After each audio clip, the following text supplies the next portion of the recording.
السلام علیکم ویورز، ہمارے چینل پر خوش آمدید۔ دیکھو فرہاد، مجھے جانے دو۔ خالہ نے اپنے لوگ میرے پیچھے لگائے ہوئے ہیں۔ اگر خالہ کو ذرا سی بھی بھنک پڑ گئی کہ میں تم سے چھپ کر ملتی ہوں تو وہ مجھے جان سے مار دیں گی۔ مجھے جانے دو۔ میں نے جیسے ہی فرہاد کو کہا تو وہ کہنے لگا، دیکھو خالہ سے ڈرنا چھوڑ دو، اور اگر تم ایسے ہی ڈرتی رہو گی تو خالہ تمہاری کہیں اور شادی کروا دیں گی۔ تمہیں اپنے لیے سٹینڈ لینا ہوگا اور اپنی خالہ سے کہہ دو کہ تم شادی اپنی مرضی سے کرو گی۔ فرہاد کی بات سن کر تو میرے ہوش اڑ گئے۔ مجھے تو ابھی اس بات کی فکر تھی کہ میں صحیح سلامت گھر پہنچ جاؤں۔ اس سے اپنا ہاتھ چھڑوا کر میں بھاگ کر گھر گئی۔ میں گہرے سانس لے رہی تھی جب خالہ کی مجھ پر نظر پڑی، جو سامنے کھڑی مجھے ہی گھور رہی تھی۔ وہ میرے قریب بڑھتی گئی۔ جیسے جیسے وہ میرے قریب آ رہی تھی میں اور بھی زیادہ ڈر رہی تھی۔ وہ پوچھنے لگی، کہاں گئی تھی تم؟ اتنی دیر کیوں لگا دی؟ ان سے کہا کہ دھوبی نے کپڑے پریس کرنے میں دیر لگا دی، تبھی میں بھی لیٹ ہو گئی۔ میں جانتی تھی خالہ میرا جھوٹ پکڑ ہی لیں گی۔ کہنے لگی، تم ابھی جھوٹ بولنے میں ماہر نہیں ہوئی ہو۔ میرے سامنے جھوٹ بولنے کی کوششیں بھی نہ کرنا۔ آج فرہاد سے ملنے گئی ہو نا؟ ان کی باتیں سن کر میرے پیروں تلے سے زمین نکل گئی۔ میں ان کے سامنے کبھی جھوٹ بول ہی نہیں پاتی تھی۔ جب بھی جھوٹ بولنے کی کوشش کرتی تو وہ پکڑ ہی لیتی تھی اور پھر مجھے جھوٹ بولنے پر سزا بھی دیتی۔ جانے کیوں وہ بھانپ جاتی تھی کہ میں فرہاد سے ہی ملنے جاتی ہوں۔ اب خالہ نے اپنے سارے میلے کچیلے کپڑے کا ڈھیر میرے سامنے لگا دیا۔ کہنے لگیں کہ جلدی جلدی کر کے یہ کپڑے دھو، تمہارے پاس آدھا گھنٹہ ہے، اور ہاں، مشین تو بالکل بھی مت استعمال کرنا۔ میری مشین ویسے بھی تمہارے استعمال کرنے کی وجہ سے جلدی خراب ہو جاتی ہے۔ میں تو اب فرہاد سے ملنے پر پچھتا رہی تھی کہ کاش اس سے نہ ملتی تو مجھے یہ سب کام نہ کرنا پڑتا۔ میں تھی ہی کتنی، مجھے وہ پل یاد آئے جب اماں مجھے پانی بھی نہیں پینے دیتی تھی۔ وہ تو میرے منہ سے نکلنے سے پہلے ہی میری ہر خواہش پوری کرتی تھی۔ اچانک کیوں اللہ تعالیٰ نے مجھ سے ان کو الگ کر دیا؟ میں بہت ہی پچھتاتی تھی، لیکن ایک امید تھی کہ شاید یہ ظلم کٹ ہی جائے۔ شاید قسمت کو کچھ اور ہی منظور تھا۔ مجھے کہاں معلوم تھا کہ میرے اوپر تو ابھی اور بھی ظلم ہوں گے۔ جب اس روز میری خالہ مجھ سے کہنے لگیں، انابیہ تیار ہو جاؤ تو خوب سارا میک اپ کر لو، تمہاری یہ گندمی رنگت نظر بھی نہ آئے، ورنہ میں تمہیں چھوڑوں گی نہیں۔ ان کی بات سن کر تو میں چونک گئی۔ پہلی دفعہ خالہ نے مجھے میک اپ کا کہا تھا، ورنہ تو وہ مجھے کوئی میک اپ نہیں دیتی تھی۔ پر آج تو خالہ خود میرے پاس میک اپ کا سامان لے کر آئی تھی۔ میں جان گئی تھی کہ آج دال میں کچھ کالا ہے۔ جیسے ہی تیار ہو کر میں ان کے پاس گئی تو یہ دیکھ کر میری جان ہی نکل گئی، کیونکہ خالہ کے ساتھ کچھ اور لوگ بھی موجود تھے۔ ایک ادھیڑ عمر کا آدمی تھا جو مجھے دلچسپی سے گھور رہا تھا۔ اس کی عجیب سی نظروں کی تپش سے میں بے چین ہو رہی تھی۔ مجھے اس کی نظروں کی تپش سے گھن آ رہی تھی۔ خالہ کہنے لگی، یہ رہی میری بھانجی انابیہ، لاکھوں میں ایک ہے، ہاتھوں کا چھالا بنا کر رکھا ہوا ہے میں کوئی کام بھی اس سے نہیں کرواتی۔ اتنے میں وہ عورت مجھے اپنے پاس بلانے لگی۔ میں تو کانپ ہی گئی تھی کہ نہ جانے میرے ساتھ کیا ہو رہا ہے۔ اگر یہ میرے رشتے والے تھے تو پھر لڑکا کہاں تھا جس سے میرا رشتہ ہونا تھا؟ دو چار پیار کی باتیں کر کے وہ رشتے والے تو چلے گئے۔ جب میری خالہ مجھ سے کہنے لگیں کہ دیکھو، اب تم کچھ ہی دن کی مہمان ہو، جلد ہی میں تمہاری شادی کر دوں گی، میں تو خوش ہو گئی کہ اب میری جان بچ جائے گی اور میں اب اگلے گھر جا کر شاید سکون کی زندگی گزار سکوں گی۔ لیکن میں کہاں جانتی تھی، مجھے تو معلوم ہی نہیں تھا کہ زندگی مجھے ایک اور دلدل میں گھسیٹنے والی ہے۔ چند روز بعد وہ عورت پھر سے میرے پاس آئی، لیکن اس کے ساتھ وہی بڑی عمر کا شخص تھا۔ جب اگلے ہی پل میری خالہ نے اس بوڑھے انسان کو میرے ساتھ بٹھا دیا تو میری روح کانپ اٹھی۔ میں دبک کر پیچھے کو ہو گئی جب خالہ میری تاثرات دیکھ کر مسکرا کر بولی، تم یہ کیا کر رہی ہو؟ یہ تو تمہارا ہونے والا شوہر اسفند ہے۔ ان کی باتیں سن کر میرے پیروں تلے سے زمین نکل گئی۔ میں نے اس شخص کو سر تا پاؤں دیکھا تھا جو کہیں سے بھی میرے جوڑ کا نہیں لگ رہا تھا۔ میں مانتی تھی کہ میری رنگت تھوڑی سانولی تھی، پر میرے نئے نقش کافی خوبصورت تھے۔ میں ہو بہو اپنی خالہ پر گئی۔ میں خالہ کو دیکھ کر نہ میں سر ہلانے لگی، جیسے کہہ رہی ہوں کہ پلیز مجھ پر یہ ظلم نہ کریں، پر وہ تو خوشی خوشی میرا ہاتھ اس شخص کے ہاتھ میں تھما چکی تھی۔ اس کا بھاری بھرکم ہاتھ مجھے میرے نازک سے ہاتھ پر پتھر کی مانند محسوس ہو رہا تھا۔ میرا وجود کانپ رہا تھا۔ اگلے ہی پل اس شخص نے میرا ہاتھ تھام۔ عجیب سا لمس محسوس کر کے میں کرنٹ کھا کر پیچھے کو ہو گئی تھی۔ یہ سب کچھ نہیں چاہتی تھی، لیکن میری قسمت نے کہاں میرا ساتھ دینا تھا۔ مجھے فرحاد کی یاد آ رہی تھی۔ میری منگنی اسفند نامی اس بوڑھے شخص سے ہو گئی، لیکن میرے دل میں ابھی بھی فرحاد تھا۔ نہ جانے فرحاد میں ایسی کون سی کشش تھی کہ میں چاہ کر بھی اسے بھلا نہ پا رہی تھی۔ اپنے کمرے میں جا کر میں پھوٹ پھوٹ کر رونے لگی۔ میں کس حال میں فرحاد کو بتاتی کہ میری تو منگنی ہو گئی ہے، بلکہ جس سے میری منگنی ہوئی ہے وہ تو میری باپ کی عمر کا انسان ہے۔ فرحاد اگر میرے منہ سے یہ بات سن لیتا، وہ تو مجھے دھوکے باز کہہ دیتا۔ وہ تو پہلے ہی مجھے قصوروار ٹھہراتا تھا کہ اپنی اس حالت کی تم خود ہی ذمہ دار ہو۔ کوئی بھلا اپنے آپ پر ظلم کیسے کرتا؟ تم کب تک خالہ کا ظلم برداشت کرو گی؟ تم وہاں سے بھاگ کیوں نہیں جاتی؟ فرحاد کی باتیں سن کر مجھ میں ہمت تو آتی تھی، پر میں اکیلی لڑکی کہاں جاتی؟ میں اتنی حوصلے والی بالکل بھی نہیں تھی۔ یہ بات جنگل میں آگ کی طرح پھیل گئی تھی کہ میری منگنی ہو گئی تھی، اور فرحاد کو بھی پتہ چل گیا ہوگا۔ تبھی میں جیسے ہی اس روز کریانے کی دکان سے سودا لینے گئی تو میری نظر اس پر پڑ گئی۔ اس نے جیسے ہی مجھے ایک نظر دیکھا تو نظر انداز کر دیا۔ اس کا یوں مجھے اگنور کرنا تڑپانے لگا تھا۔ میں اس کی جانب بڑھنا چاہتی تھی، جب میری نظر محلے کے اس اوباش لڑکے پر گئی جو میری خالہ کا چہیتا تھا۔ کچھ سوچ کر میں فرحاد کے پاس نہ جا سکی۔ اب میں جان گئی تھی کہ اگر میں ذرا سا بھی فرحاد سے ملی تو میری خالہ نے مجھے کہیں کا نہیں چھوڑنا۔ اسی مجبوری کے تحت اب میں فرحاد سے دوری بنائے رکھتی تھی۔ ایسے ہی میری شادی کے دن قریب آ گئے۔ خالہ بہت زیادہ خوش تھی۔ مجھے سمجھاتی تھی کہ دیکھو، وہ بوڑھا شخص ضرور ہے، لیکن وہ کافی امیر ہے۔ اس کی اتنی زیادہ زمینیں ہیں، تم تو عیش کرو گی عیش، بس تم اس کے مطابق چلتی رہنا۔ اس کی بات پر کبھی بھی انکار مت کرنا۔ وہ جیسا کہے تم ویسا ہی کرنا، سمجھی؟ ان کی باتیں سن کر میں سب کچھ سمجھ گئی کہ اصل میں تو خالہ نے اپنی وجہ سے میری شادی اس بوڑھے انسان سے کروا دی ہے تاکہ میری خالہ کو پیسہ مل سکے۔ جیسے تیسے کر کے میری شادی کے دن قریب آ گئے اور پھر میری ڈولی اٹھ گئی۔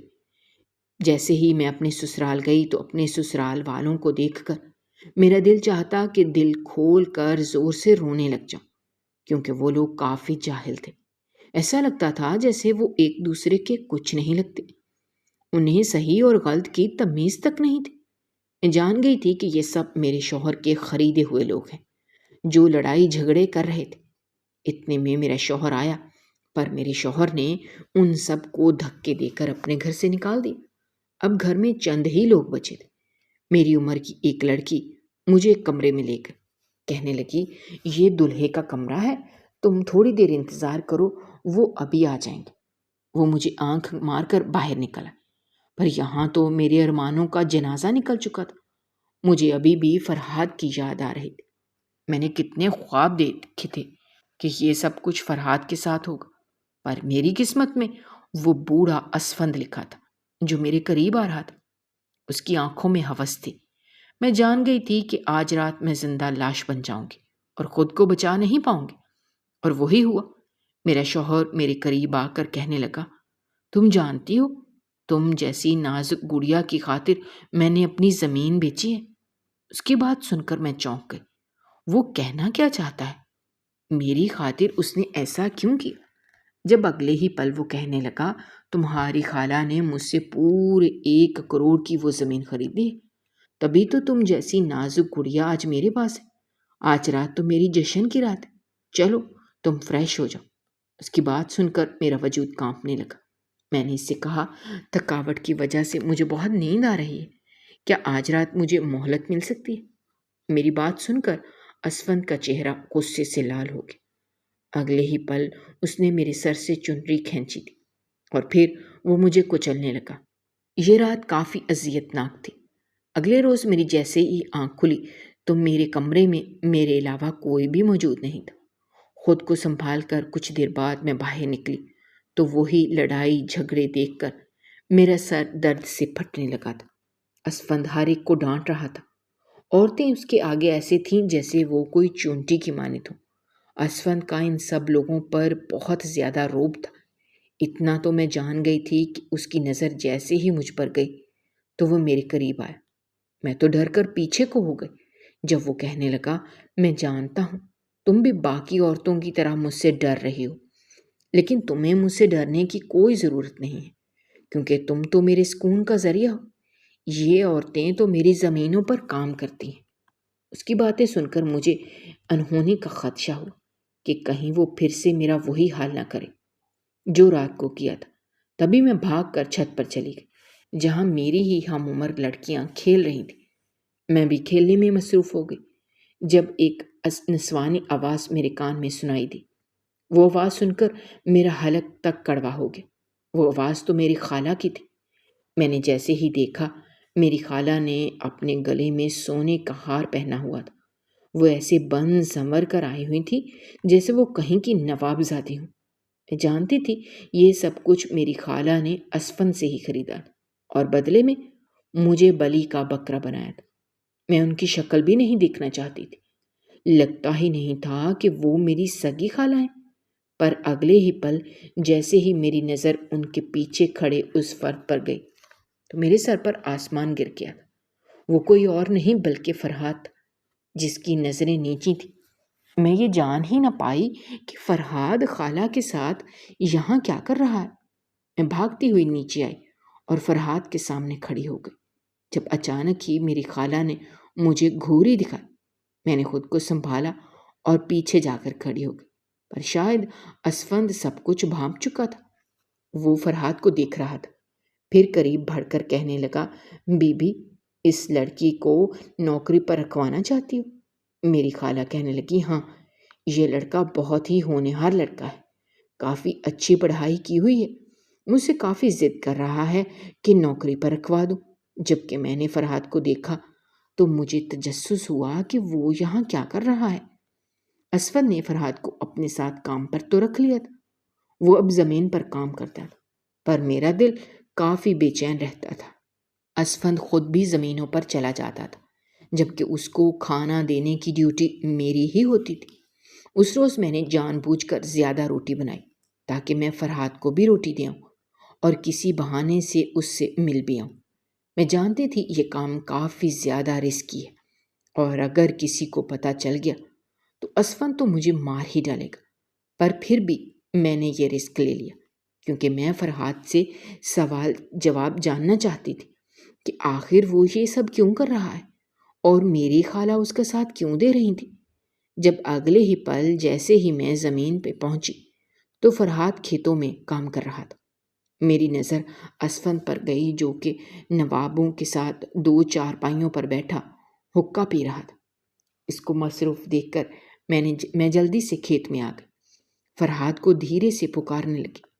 اس نے جیسے ہی مجھے دیکھا تو آنکھیں نکالنے لگا، جیسے کہہ رہا ہو یہ غلطی مت کرو، تمہیں اس کی سزا ملے گی۔ پر میں جذباتی ہو کر اس کے پاس چلی گئی۔ اس سے کہنے لگی کہ تم یہاں کیا کر رہے ہو؟ فرحاد بولا، میں تمہاری دیکھ بھال کے لیے یہاں آیا ہوں۔ کسی نے مجھے یہ سب کرنے کا کہا ہے؟ کوئی ہے جو یہ نہیں چاہتا کہ ان برے لوگوں میں تم تباہ و برباد ہو جاؤ، اس لیے تمہاری حفاظت کے لیے آیا ہوں۔ اس کی باتیں سن کر میری آنکھیں نم ہو گئی، پر کون تھا جو میرا احساس کر رہا تھا؟ میں نے ایک روٹی اسے دی اور وہاں سے باہر نکل آئی۔ گھر آ کر میرے دل کو سکون پہنچ گیا۔ مجھے اس بات کی تسلی تھی کہ میرا شوہر اسفند کو نہیں پتا کہ میں فرحاد سے ملتی رہتی ہوں۔ ایسے ہی کافی دن گزر گئے تھے، مگر مجھے اس بات کی سمجھ نہیں لگ رہی تھی کہ خالہ فرحاد سے اتنی نرم کیسے پڑ گئی، کیونکہ وہ تو جانتی تھیں کہ فرحاد مجھ سے محبت کرتا ہے، جبکہ میں بھی فرحاد کو اتنا ہی چاہتی ہوں۔ پھر میری خالہ نے یہ کیوں کیا تھا؟ کیا اس کے پیچھے میری خالہ کی کوئی گھناؤنی چال تو نہیں تھی؟ میں اپنی خالہ کے ارادے تو جان گئی تھی جب ایک روز اچانک ہی کام کے سلسلے میں فرحاد میرے سسرال آ گیا۔ اسفند اس وقت گھر پر ہی تھا۔ میں چھت پر کام کر رہی تھی جب اچانک ہی کسی نے میرا ہاتھ پکڑ لیا۔ جیسے ہی دیکھا تو وہ فرحاد تھا۔ میں تو گھبرا گئی اور اس سے کہنے لگی کہ اگر اسفند نے تمہیں دیکھ لیا تو وہ ہم دونوں کو مار ڈالے گا۔ ایسا مت کرو، میں جانتی ہوں یہ میری خالہ کی چال ہے، تبھی میری خالہ نے تمہیں یہاں کام پر لگایا ہے تاکہ ہم دونوں ایک دوسرے کے قریب آ جائیں اور یہ سب اسفند دیکھ لے۔ فرحاد کہنے لگا، مجھے اس کی کوئی پرواہ نہیں ہے، میں بے شک مارا جاؤں لیکن میں تمہیں ظلم کا نشانہ بنتے ہوئے نہیں دیکھ سکتا۔ میں نے کسی کو زبان دی ہے، یہ لوگ بہت ظالم ہیں، یہ لوگ ایک دوسرے کے خون کے پیاسے ہیں، تمہیں تو یہ کبھی نہیں چھوڑیں گے۔ فرحاد نے میرا ہاتھ ابھی بھی پکڑا ہوا تھا۔ میں اس سے اپنا ہاتھ چھڑوا رہی تھی جب اچانک سے میری نظر پیچھے گئی۔ اسفند کو دیکھ کر میرے چہرے کے رنگ اڑ گئے۔ میں نے فرحاد کو اشارہ کیا، اس نے اگلے ہی پل میرا ہاتھ چھوڑ دیا، پر اسفند نے اگلے ہی پل فرحاد پر حملہ کر دیا۔ وہ اب اندھادھند فرحاد کو مار رہا تھا۔ اس کی حالت کافی غیر ہو گئی تھی۔ سب کام والے چھت پر آ گئے تھے جبکہ میں نے تو نیچے جا کر خود کو کمرے میں بند کر لیا تھا۔ ایسا لگ رہا تھا جیسے آج تو میرا آخری دن ہو۔ میں جان گئی تھی کہ فرحاد اب نہیں بچے گا۔ یہی سوچ رہی تھی جب روم کا دروازہ بجا۔ اسفند غصے سے دھاڑنے لگا، دیکھو انابیہ، باہر نکلو، اس سے پہلے کہ میں تمہارا بھی وہی حال کروں جو میں نے فرحاد کا کیا ہے۔ کہتے ہیں کہ دشمن کو ساتھ رکھا جائے تو ہی بہتر ہوتا ہے، تبھی میں نے تمہاری خالہ سے کہہ کر فرحاد کو اپنے ساتھ کام پر رکھا تھا تاکہ میں اس پر نظر رکھ سکوں، پر وہی ہوا جس کا مجھے ڈر تھا۔ آج تو تمہارے ناکام عاشق کو میں جان سے ہی مار دوں گا۔ اگر تم باہر نہ نکلی تو میں اس کا قتل کر دوں گا۔ میں نے جیسے ہی یہ سنا تو جھٹ سے دروازہ کھول دیا۔ اسفند میرے قریب بڑھ رہا تھا اس سے پہلے کہ مجھ پر ہاتھ اٹھاتا، جب فرحاد پیچھے سے آ کر اس کا ہاتھ تھام لیا۔ فرحاد کی حالت بہت ہی غیر تھی لیکن پھر بھی ہمت کر کے اس نے اسفند کو روک دیا اور کہنے لگا کہ اس کا کوئی قصور نہیں ہے، اس پر ہاتھ مت اٹھاؤ، تمہاری قسمت اچھی ہے جو تمہیں ایسی لڑکی ملی، لیکن اس کے ساتھ زیادتی مت کرو، میرا قصور ہے جو میں چھت پر چلا گیا تھا۔ اسفند اس کی بات سن کر غصے سے آگ بگولا ہو گیا اور کہنے لگا، تمہاری ہمت کیسے ہوئی میری بیوی کی طرفداری کرتے ہو؟ یہ کہہ کر وہ فرحاد پر پھر سے ٹوٹ پڑا، لیکن میں فرحاد کو ایسی حالت میں نہیں دیکھ سکتی تھی۔ تبھی ان دونوں کے بیچ آ گئی اور اسفند سے ہاتھ جوڑ کر معافی مانگنے لگی کہ اسے چھوڑ دو، میں آئندہ اس سے کبھی نہیں ملوں گی، لیکن پلیز ایسا مت کرو۔ میں نے جیسے تیسے کر کے اسفند کو باز رکھا۔ فرحاد وہاں سے چلا گیا، پر اس دن کے بعد سے مجھ پر تو جیسے قیامت ٹوٹ پڑی۔ میں روز ہی اسفند کے ظلم سہتی تھی۔ اس سب میں میری خالہ کا ہاتھ تھا۔ مجھے یقین نہیں آ رہا تھا کہ میری خطا مجھ پر اتنا ظلم بھی کر سکتی ہیں۔ میرا نام انابیہ ہے۔ میں 6 سال کی تھی جب میری اماں مجھے چھوڑ کر چلی گئی۔ میرا تعلق ایک گاؤں سے تھا، میری خالہ گاؤں میں ہی رہتی تھی۔ اماں کے چھوڑ جانے کے بعد میری خالہ نے مجھے پالا پوسا تھا۔ ان کی کوئی اولاد نہیں تھی، پر پھر بھی فرحاد ان کے پاس ہی رہتا تھا، لیکن فرحاد کو میری خالہ ایک آنکھ بھی نہیں بھاتی تھی۔ ایسا لگتا تھا جیسے خالہ نے زندگی بھر کبھی شادی نہیں کی تھی۔ یہ سوچ مجھے کافی حیرت میں ڈال دیتی تھی، پر کبھی خالہ سے میں نے کوئی سوال نہیں کیا تھا، لیکن خالہ کافی حسین تھی، ان کے حسن کے پورے گاؤں میں چرچے تھے۔ جب بھی خالہ سے میں یہ سوال کرتی کہ آپ نے شادی کیوں نہیں کی تو خالہ مجھے اس بات پر کافی مارتے پیٹتی تھی اور کہتی تھی کہ بے شرم لڑکی، ایسے سوال نہیں کرتے، کیا آپ تم مجھ سے ایسے سوال کرو گی؟ یوں میں بھی سچ میں شرمندہ ہو جاتی۔ مجھے بھی ایسا لگتا جیسے شاید میں نے کوئی غلط سوال ہی کر لیا ہو۔ فرحاد سے میری دوستی بھی بچپن میں ہی ہوئی تھی۔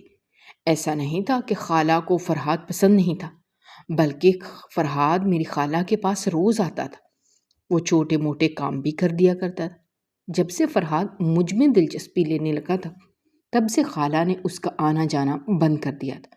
فرحاد مجھ سے یہ بھی کہتا تھا کہ خالہ اچھی عورت نہیں ہے، اس نے تمہارے ساتھ ناانصافی کی ہے۔ یہ سن کر تو میں فرحاد کے خلاف ہو جاتی تھی کہ میری خالہ چاہے جیسے بھی ہوں، وہ مجھ پر بے شک جتنے مرضی ظلم کریں، لیکن تم انہیں کچھ مت کہو، کیونکہ آخر وہ میری اماں کی بہن جو ہیں۔ جب فرحاد کہتا کہ تمہیں جو سچ دکھائی دے رہا ہے ویسا نہیں ہے، مجھے فرحاد کی باتیں سچ لگنے لگیں۔ جب رات گئے تک خالہ گھر ہی نہیں آتی تھی، لیکن جیسے ہی وہ گھر آئی تو وہ کافی بنی سنوری ہوئی تھی۔ یہ ان کے ہر روز کا معمول تھا۔ کبھی کبھار پوچھنے پر بتاتی کہ میں سہیلی کی شادی میں گئی تھی تو ادھر ہی گئی ہوئی تھی، لیکن ہر دوسرے تیسرے دن میری خالہ کی کون سی سہیلی کی شادی ہو سکتی تھی؟ یہ بات مجھے شک میں ڈالنے لگی۔ دن ایسے ہی گزرنے لگے جب ایک روز میری خالہ نے میرا رشتہ اسفند سے طے کر دیا۔ جیسے تیسے کر کے اسفند سے میری شادی بھی ہو گئی، پر وہ عجیب انسان تھا، مجھ پر آئے روز ظلم و ستم کرتا رہتا تھا۔ میری خالہ نے تو اب میرے شوہر کو میرے خلاف کر دیا تھا۔ میں پہلے نہیں جان پائی تھی کہ میری خالہ نے فرحاد کو اسی وجہ سے میرے سسرال بھیجا تھا، تاکہ میرا شوہر مزید میرے خلاف ہو جائے، مجھ پر ظلم و ستم کرتا رہے۔ پر اب میں یہ جان چکی تھی، مجھے میری خالہ سے کافی گلے شکوے تھے۔ پر ایک روز میری حیرت کی انتہا نہ رہی جب میرا شوہر کہنے لگا، جاؤ جا کر گاؤں میں گھوم پھراؤ، تم کتنے دنوں سے گاؤں نہیں گئی۔ یہ سن کر تو مجھے ایسا لگا جیسے میں نے کچھ غلط سن لیا ہو۔ میرا شوہر ہی مجھ سے گاؤں گھومنے کا کہہ رہا تھا، پر اگر میں اس سے کوئی سوال کرتی تو یقیناً ایک تھپڑ پھر سے میری گال پر پڑتا۔ اس ڈر کے تحت میں جلدی سے تیار ہو کر سسرال سے باہر نکل آئی، پر میں کہاں جانتی تھی کہ پیچھے سے کیا چل رہا ہوگا۔ کچھ دیر بعد جیسے ہی گھر جانے لگی تو میں نے اپنی خالہ کو باہر نکلتے ہوئے دیکھا۔ وہ کافی بڑبڑائی ہوئی تھی۔ میں نے جیسے اندر جا کر دیکھا تو میرا شوہر اسفند خون سے لت پت تھا۔ اسے ایسی حالت میں دیکھ کر میرے رونگٹے کھڑے ہو گئے۔ میں اسے پکارنے لگی تھی کہ تم ٹھیک تو ہو؟ جب اس نے ایک ہی بات کہی کہ تمہاری ماں کے کہنے پر میں نے اپنی ساری جائیداد تمہارے نام کر دی ہے، آج سے تم ہی میری جائیداد کی اکلوتی وارث ہو۔ یہ کہہ کر اس نے آنکھیں بند کر لی، جبکہ میں تو سکتے میں چلی گئی کہ میری ماں کہاں ہے۔ کچھ پل پہلے کیا ہوا، نہ جانے میرے شوہر کے ساتھ کیا ہوا تھا۔ مجھے کافی عرصے بعد پھر سے ماں کی یاد آئی تھی۔ اب ہر کوئی میری عزت کرتا تھا، مجھے اسفند کی بیوی سمجھتا تھا، ہر کوئی میرے پاس مسئلے لے کر آتا تھا۔ 1 سال گزر گیا تھا، میرے شوہر کی موت کیسے ہوئی کسی کو بھی پتہ نہ چل سکا، پر نہ جانے میری خالہ کہاں تھی۔ میں نے پورا گاؤں چھان مارا تھا، پر وہ مجھے کہیں نہ ملی۔ جب اچانک ہی ایک روز کسی نے مجھے بتایا کہ تمہارے شوہر کو جس نے مارا ہے وہ اور کوئی نہیں بلکہ تمہاری خالہ ہے، جسے اب جیل ہو گئی ہے۔ یہ سن کر تو میری آنکھیں حیرت سے پھٹی کی پھٹی رہ گئی۔ مجھے وہ منظر یاد آیا تھا جب میری خالہ میرے شوہر کی وفات سے پہلے اس کے گھر سے بھاگ رہی تھی۔ لیکن میری خالہ میرے شوہر کو کیسے قتل کر سکتی ہے، میں یہ جان نہ سکی۔ مجھ میں ہمت نہیں تھی، تبھی میں نے اپنی خالہ کو جیل جا کر نہ دیکھا۔ مجھے اب فرحاد کی پھر سے یاد آنے لگی۔ ایسا لگتا تھا جیسے اس نے بھی شادی کر لی ہوگی اور اپنی زندگی میں آگے بڑھ گیا ہوگا۔ میں یہ بھی سوچتی تھی کہ اگر میں فرحاد کے پاس واپس گئی تو کیا وہ میرا ہاتھ تھام لے گا، کیا وہ مجھے پھر سے قبول کر لے گا۔ میرے پاس اب کسی چیز کی کمی نہیں تھی، اور یہ بھی بات نہیں تھی کہ میں دوسری شادی نہیں کر سکتی تھی۔ پر فرحاد میرے بچپن کا پیار تھا، میرے دل میں اسی کے لیے جگہ تھی، اس کے علاوہ میرے دل میں کوئی نہیں تھا۔ اپنے شوہر کی موت کا بھی مجھے کوئی غم نہیں تھا۔ جب ایک روز میں نے ایک نیا پروجیکٹ شروع کیا۔ یہ پروجیکٹ گاؤں کی مشہور حویلی کو گرا کر وہاں پر باغ لگانے کا تھا۔ کوئی بھی میرا ساتھ نہیں دے رہا تھا۔ میں نے اپنے لوگوں کو جمع کیا اور اس حویلی کے اندر چلے گئے تاکہ میں اس حویلی کی مالکن سے بات کر سکوں اور اسے بھاری قیمت دے کر وہ حویلی خرید سکوں۔ پر جیسے ہی میں اندر گئی تو سامنے اس وجود کو حویلی کی مالکن کے طور پر دیکھ کر میں ٹھٹک گئی۔ وہ ہو بہو میری خالہ کی طرح تھی، پر وہ کون تھی؟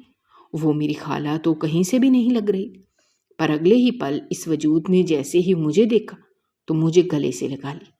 نہ جانے وہ عورت کون تھی جو مجھ سے معافی مانگنے لگی۔ میں نے اس سے کہا کہ تم خالہ نہیں ہو سکتی، کیونکہ میری خالہ ایسی نہیں ہے، وہ حویلی میں کبھی نہیں آ سکتی۔ تم کون ہو؟ جب اگلے ہی پل وہ میرے پاؤں میں گر گئے، کہنے لگی پہلے مجھے معاف کر دو، میں تمہیں ساری سچائی بتا دوں گی۔ مجھے اپنی اماں کی یاد آنے لگی تھی۔ اگر یہ میری خالہ نہیں تھی تو کیا یہ میری ماں تھی؟ میں ابھی بھی جان نہیں پائی تھی کہ میرے ساتھ کیا چل رہا ہے۔ میرے ہوش اڑے ہوئے تھے۔ میں ساری سچائی جاننا چاہتی تھی۔ تبھی جھٹ سے میں نے اس عورت کو معاف کر دیا کہ ہاں میں نے تمہیں معاف کیا، پر مجھے ساری سچائی بتاؤ۔ جب وہ کہنے لگی کہ تم میری بیٹی ہو، مجھے معاف کر دو، میں نے تمہاری زندگی جہنم بنا دی۔ میں نے تمہاری خالہ کے پاس تمہیں چھوڑ دیا، پر دراصل میں تمہاری سگی ماں نہیں ہوں۔ تمہاری خالہ نے مجھ سے میری اولاد تبدیل کر لی تھی۔ یوں میں نے جب تمہیں دیکھا تو یہی سمجھی تھی کہ تم میری اولاد ہو۔ میں نے جیسے ہی یہ سچائی جانی کہ میری اولاد تم نہیں، میری اولاد تو فرحات تھا، تو میں نے تم سب کو چھوڑ دیا اور حویلی میں آ گئی۔ تبھی تمہاری خالہ تمہاری پرورش کرنے لگی، پر وہ تم سے نفرت کرتی تھی، کیونکہ فرحات کو بھی یہ سچائی پتہ چل گئی تھی کہ وہ میرا بیٹا ہے، وہ میرا سگا بیٹا ہے۔ میں نے فرحات کو اپنے پاس بلانے کی کافی کوششیں کی تھی، پر تمہاری خالہ اس سے نفرت کرنے لگی تھی۔ وہ تبھی تم دونوں کو اکٹھے نہیں دیکھ سکتی۔ تمہاری خالہ نے تبھی تو تمہیں اس وڈیرے کے پاس بھیج دیا تھا اور بدلے میں زمین لے لی تھی، پر جیسے ہی مجھے یہ پتا چلا تو میں چین سے نہیں بیٹھی تھی۔ تمہاری وہ خالہ مجھ سے ملنے آتی تھی۔ میں نے جیسے ہی اپنی اماں کی باتیں سنی تو مجھے یاد آیا کہ خالہ روز سج دج کر حویلی جاتی تھی، اور یوں وہ میری ماں یعنی کہ اپنی ہی بہن سے ملتی تھی۔ اماں کہنے لگی کہ سچ میں تمہاری سگی ماں نہیں ہوں، پر میں نے تمہیں پال پوس کر بڑا کیا تھا۔ تبھی جیسے ہی میں نے سنا کہ تم اسفند کے ساتھ بیاہ دی گئی ہو تو میں چین سے نہیں بیٹھی تھی۔ فرحات مجھے ساری خبریں دیتا تھا۔ تبھی ایک روز میں نے تمہاری خالہ کا حلیہ اپنایا اور پھر اسفند کے پاس چلی گئی۔ میں نے پہلے اسے دھمکی دے کر اس کی ساری جائیداد تمہارے نام کروا دی تھی، اور اس کے بعد میں نے اس کو مار دیا تھا۔ میں کافی غصے میں تھی، میں اسے مارنا تو نہیں چاہتی تھی، لیکن اچانک اس نے مجھ پر حملہ کر دیا۔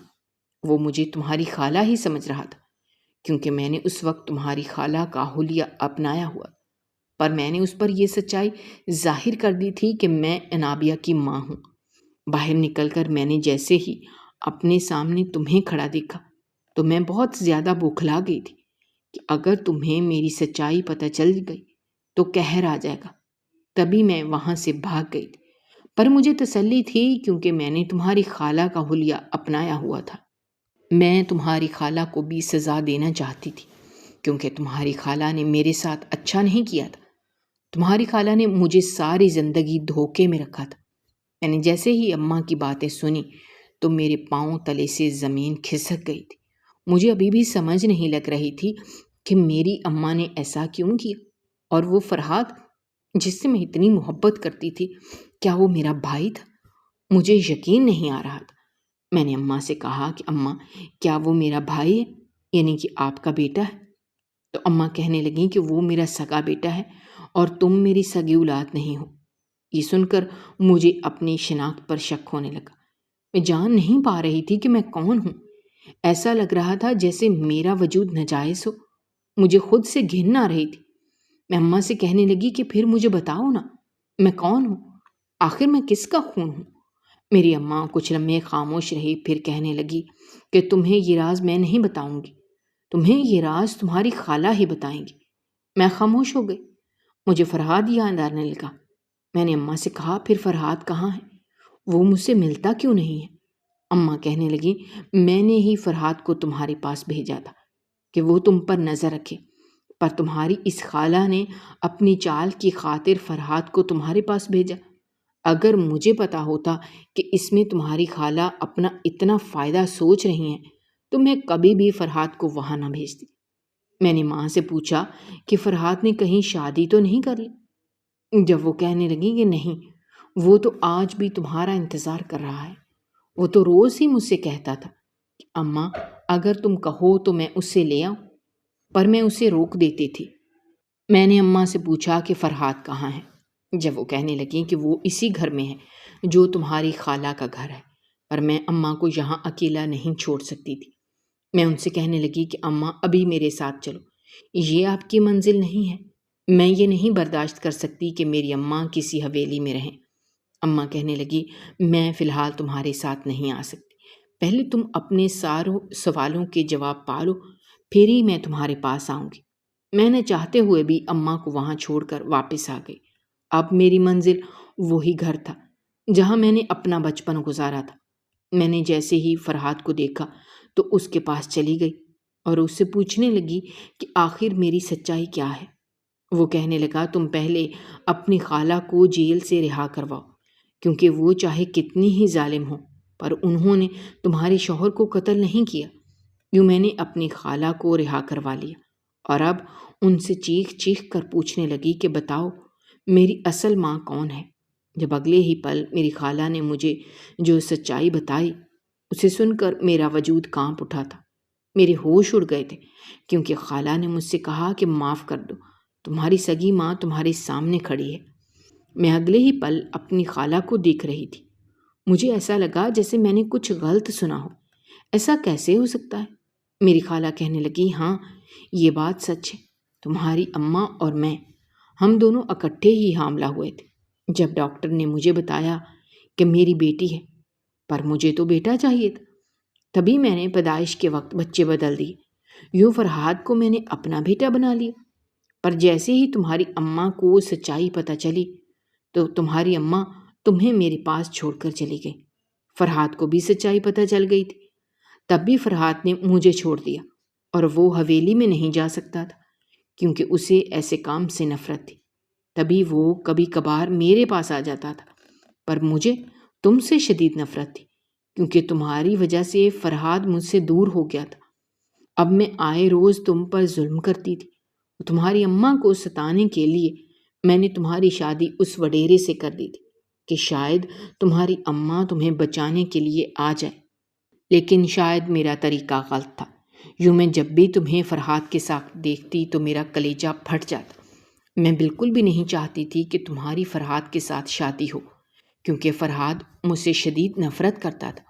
میں جب بھی تمہیں دیکھتی تو مجھے یاد آتا تھا کہ تم میری سگی اولاد ہو۔ میں تمہیں اپنی بری قسمت کا ٹھپا سمجھتی تھی، اس وجہ سے تم پر آئے روز ظلم کرتی تھی۔ میں نے جیسے ہی سامنے کھڑی اس عورت کی باتیں سنی تو مجھے ایسا لگا جیسے میرا وجود سن ہو گیا۔ میں بے ہوش ہو گئی تھی۔ کچھ لمحے بعد جیسے ہی مجھے ہوش آیا تو اس وقت میرے سامنے میری اماں کھڑی تھی جو مجھے چھوڑ کر چلی گئی تھی۔ اماں میرے گلے لگ گئی، مجھ سے کہنے لگی کہ تم ٹھیک تو ہو نا؟ پر یہاں میں کسے اپنی ماں سمجھتی جو میری سگی ماں تھی؟ اس نے تو آئے روز مجھ پر ظلم ڈھائے تھے، اور جسے ساری زندگی میں اپنی اماں سمجھتی آئی وہ تو مجھے چھوڑ کر ہی چلی گئی تھی۔ میرا دماغ سوچ سوچ کر پھٹ رہا تھا، پر ایک سہارا تھا جس نے اب تک ساتھ دیا تھا۔ اس نے مجھے اس پریشانی سے نکالا تھا، اور یوں ان سب سے دور فرحاد کے ساتھ میں ایک نئی زندگی گزارنے نکل پڑی۔ فرحاد کے ساتھ میں نے شادی کر لی تھی، پر میں نے اپنی سگی ماں کو کبھی بھی معاف نہیں کیا تھا۔ لیکن وہ ماں جس نے مجھے پال پوس کر بڑا کیا تھا، میں ان سے ملتی رہتی تھی کیونکہ اب وہ میری ساس بھی تھی۔ میری سگی ماں اب پچھتا رہی تھی۔ اگر آپ کو ہماری کہانیاں پسند آ رہی ہیں تو ہمارے چینل کو سبسکرائب کیجیے، ویڈیوز پر کمنٹ کیجیے اور شیئر کیجیے۔ شکریہ۔